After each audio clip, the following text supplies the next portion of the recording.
안녕하십니까. 확률 낚시, 리을지 낚시 모든 것, 오늘도 재밌는 낚시 이야기 함께 풀어가 보겠습니다. 자, 큰 제목이 바뀌었죠. 전유동 낚시라는 제목이 붙어 있는데요. 지난 몇 주 동안 계속해서 참돔 이야기를 하면서 어느덧 여름도 끝자락에 가 있는 것 같습니다.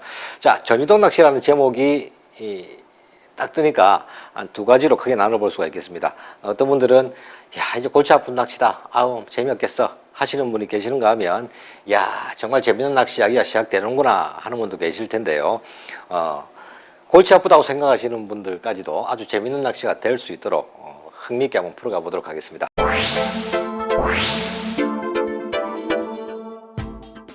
자, 전유동 낚시 먼저 첫 번째 이야기를 시작하면서 전유동이란 전유동 낚시의 개념부터 한번 알아보도록 하겠습니다. 자, 전유동을 알기 위해서는 우선 우리가 기본적으로 사용하고 있는 반유동 채비를 생각해 봐야 할 텐데요. 자, 기본적으로 찌, 수중찌, 그리고 도래, 목줄, 원줄로 채비가 구성되고, 그리고 이 찌를 본인이 원하는 수심대에서 멈추기 위해서 찌멈춤 매듭과 방구슬을 사용하는, 자, 반유동 낚시에 가장 많이 사용하는 반유동 낚시의 기본적인 채비 구성이라고 할 수 있습니다. 자, 포인트에 내렸는데 선장님께서 여기는 수심이 한 10m 나옵니다. 10m 정도 수심을 주고 어떻게 공략하세요? 라고 이야기를 한다면 이 매듭부터 바늘까지의 거리가 10m가 되는 것이죠. 자, 이 매듭은 유동을 할 수 있죠. 수심이 조류가 물이 많이 올라왔어. 만조야 한 3m 올라온 것 같아. 그래서 매듭을 한 3m 올려버리면 13m에 고정이 되는 그런 반유동 채비의 특성이라고 볼 수가 있습니다.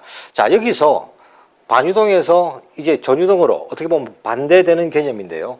채비를 변화하기 위해서는 매듭과 방구슬을 없애버리면 찌 전체가 유동을 하는 전유동 형태가 되어버리죠. 자, 매듭과 방구슬이 없어지니까 이 반유동 채비가 전유동이 되는 것은 맞습니다. 전체가 유동되니까 말이죠. 하지만 이 전유동을 낚시를 하기 위한 낚시다운 채비로 만들기 위해서는 기본적으로 사용하던 1호 수중찌 마이너스 1호찌와 마이너스 1호 수중찌 정도의 찌를 사용하고 있다면, 자, 이러한 채비에서 매듭과 방구슬을 없앤다 해서 이게 전유동 채비가 될 수 있느냐?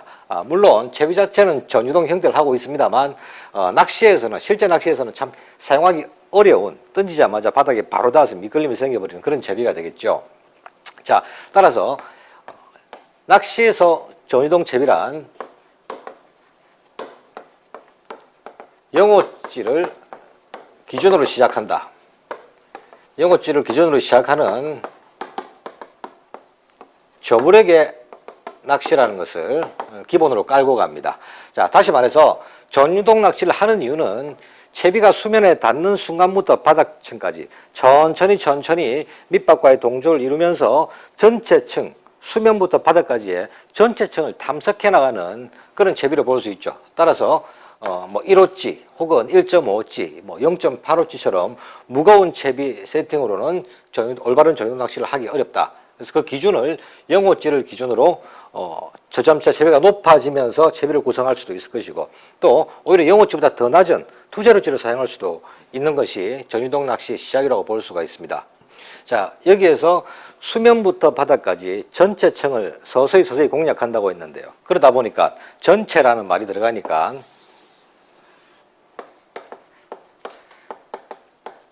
전층 낚시라는 이야기가 나오게 됩니다. 자, 한동안 전유동과 전층 낚시는 같은 것이다, 다른 것이다 하는 분쟁이 있었는데요. 시작하기 전에 이 의문점을 이야기하실 분들이 계실 것 같기에 한번 짚고 넘어가도록 하겠습니다. 자, 개인적으로 전체의 틀만 놓고 본다면 전유동과 전층은 같은 이야기라고 볼 수 있습니다.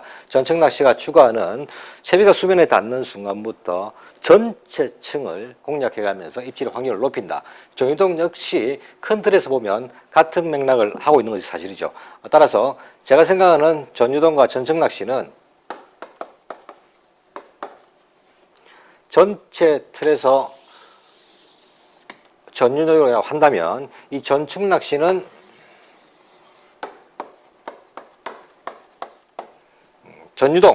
전유동 안에 포함되는 하나의 낚시 기법으로 보시는 게 맞지 않을까 싶습니다. 자, 이 이야기는 어떻게 해석될 수 있느냐 하면요. 전유동은 매듭과 방구스를 빼고 원줄, 연결되는 원줄 전체를 어느 라인을 정하지 않고 일정한 수심을 정하지 않고 이동시킨다는 전체의 개념을 포함하고 있고, 하지만 이 전청 낚시라는 것은 수면에서부터 바다까지 전청을 공략한다는 의미가 들어있을 뿐 전체를 유동시킨다, 유동시키지 않는다는 말은 포함하고 있지 않습니다. 자, 따라서 이 전청 낚시는 제로지에 아주 가벼운 봉도를 달아서 서서히 찌 밑으로 원줄이 빠져나가는 그런 개념도 포함되고 있지만, 또 이 찌를 원줄에 고정시켜서, 그럼 유동되지는 않죠. 고정시키지만은 이 찌는 2제로 혹은 3제로 혹은 제로찌지만 뜨는 무렵보다 미채비의 무게를 더 줘서 서서히 가라앉게 장길 낚시 형태로 운영될 수도 있습니다. 그런 부분까지도 전청 낚시를 포함하고 있기 때문에 전체적인 틀에서의 전유동 낚시, 그리고 그 안에서 맥은 같이 하지만 하나의 낚시 기법을 분류해 놓은 전청 낚시로 볼 수 있는 게 제가 생각하는 전청과 전유동의 차이라고 볼 수 있습니다. 자, 이 전청과 전유동의 차이, 말씀 나온 김에 한 가지 더 말씀을 드리면요.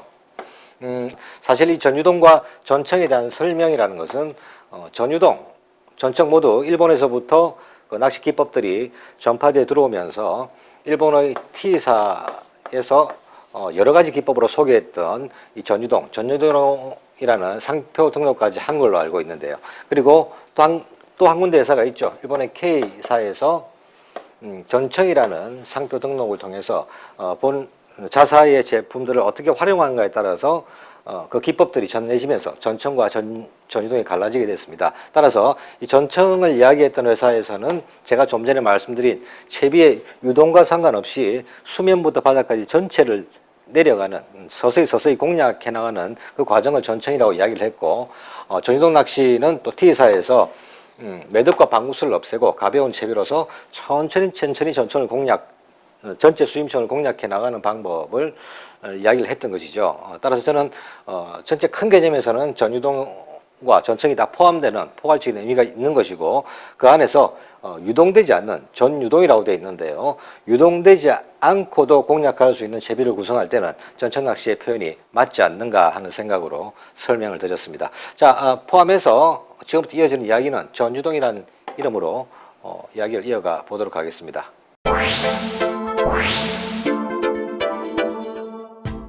자, 그렇다면 이 전유동이라고 하는 것은 반유동 기법보다도 위에 있는 기법인가? 이 과연 반유동으로 낚지 못하는 상황에서 전유동으로 채비만 바꾼다 해서 거기에 물 수 있는 것인가?